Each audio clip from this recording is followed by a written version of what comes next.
ভাই লোক, আপনারা ব্যস্ত মানুষ, আসলে সামনে ঈদও আসতেছে, তাই না? যে যার মতো ব্যস্ত একটা জিনিস হয়তো আপনারা মিস করে ফেলতেছেন। সো একটু জানিয়ে রাখি আপনাদেরকে, ফ্রি গিফট পাইতে ভাই কারই না ভালো লাগে বলেন? মানে মনে করেন ঘরের মধ্যে আপনি বসে আছেন, হুট করে একটা ফ্রিজ চলে আসলো, বা একটা স্মার্ট টিভি চলে আসলো, একটা এয়ার ফ্রায়ার চলে আসলো। কেমন হয় ব্যাপারটা? এটা কিন্তু সত্যিও হতে পারে, কারণ দারাজে কিন্তু এই মুহূর্তে চলছে 6/6 বিগ ঈদ সেল।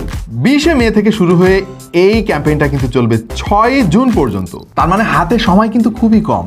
এই সময়ের মধ্যে আপনি যদি দারাজে কেনাকাটা করেন, নানা রকম অফার টফার তো আছেই। যেমন ভাই আপনি ভাউচার পাবেন, ক্যাশব্যাক পাবেন, ফ্রি ডেলিভারি পাবেন, ফ্ল্যাশ সেল পাবেন, এগুলো তো থাকছেই। তারপরে আবার আপনি পেয়ে যেতে পারেন হাইসেন্সের 189 লিটারের ইনভার্টার চেস্ট ফ্রিজার, ক্যান্ডি 32 ইঞ্চির একটা অ্যান্ড্রয়েড স্মার্ট এলইডি টিভি, অথবা ফিলিপসের 1000 সিরিজের একটা এয়ার ফ্রায়ার। সো যারা কম দামে প্রোডাক্ট কিনতে চান, বাইরেও যাইতে চান না, ঘরের মধ্যে বসে কিনতে চান, বিভিন্ন অফারও চান, সাথে আবার ফ্রি গিফটও চান, তাদের জন্য একদম মোক্ষম একটা সময় কিন্তু এই মুহূর্তে চলছে। কেনাকাটা করুন দারাজ থেকে, পেয়ে যান দারুণ দারুণ অফার, সেই সাথে অংশগ্রহণ করুন গ্র্যান্ড গিভঅ্যাওয়েতে। সো দারাজের এইবারের 6/6 ক্যাম্পেইনে আপনি কি কিছু কিনেছেন এখনো পর্যন্ত? কি কিনেছেন একটু জানিয়ে দিন কমেন্ট সেকশনে।